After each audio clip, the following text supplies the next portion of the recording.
21 अक्टूबर पाकिस्तान मुस्लिम league नून के लिए नहीं बल्कि पूरे पाकिस्तान के लिए एक बहुत बड़ा दिन है। चाहे वो हमारे मुखालफीन हों, पूरी आवाम समझती है कि इस मुल्क के अंदर फिर से अगर खुशहाली आएगी तो वो सिर्फ और सिर्फ नवाज शरीफ साहब हैं। इंशाल्लाह 21 अक्टूबर पाकिस्तान मुस्लिम लीग नून के लिए नहीं बल्कि पूरे पाकिस्तान के लिए एक बहुत बड़ा दिन है, एक तारीखी दिन है, एक क्रिटिकल जंक्चर है कि वो शख्स जिसको 2017 में साजिश, इल्ज़ाम, झूठ और एक वन साइडेड प्रोपेगेंडा पूरी रियासती मशीनरी को इस्तेमाल करके उनको अपने दफ्तर से 3 दफ़ा के मुंतखब वज़ीर आज़म को निकाला गया और उस वक़्त तमस्खर उड़ाया गया। पूरे पाकिस्तानियों के लिए,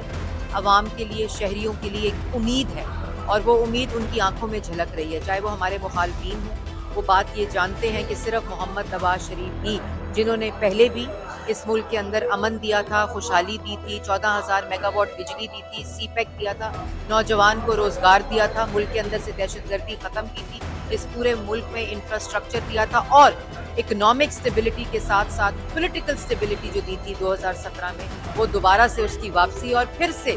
पूरी आवाम समझती है कि इस मुल्क के अंदर फिर से अगर खुशहाली आएगी, फिर से अगर तरक्की आएगी, फिर से अगर नौजवान को रोजगार मिलेगा, फिर से अगर इस मुल्क के अंदर तरक्की और गुर्बत का खात्मा होगा, तरक्की होगी, तो वो सिर्फ और सिर्फ नवाज शरीफ साहब हैं जो इस मुल्क में दोबारा खुशहाली ला सकते हैं। और इसी मकसद के लिए पूरे पाकिस्तान से, आज सिंध से, हैदराबाद से, कोयटा से, पेशावर से ट्रेन जो हैं वो रवाना हो रही हैं। कल AJK और GB से काफिले रवाना हुए हैं।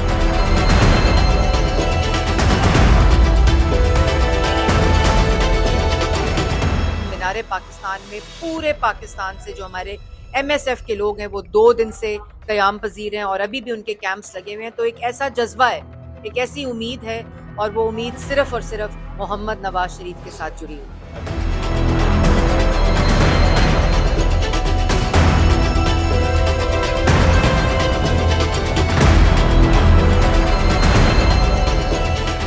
21 अक्टूबर पाकिस्तान मुस्लिम लीग नून के लिए नहीं बल्कि पूरे पाकिस्तान के लिए एक बहुत बड़ा दिन है। चाहे वो हमारे मुखालफीन हों, पूरी आवाम समझती है कि इस मुल्क के अंदर फिर से अगर खुशहाली आएगी तो वो सिर्फ और सिर्फ नवाज शरीफ साहब हैं।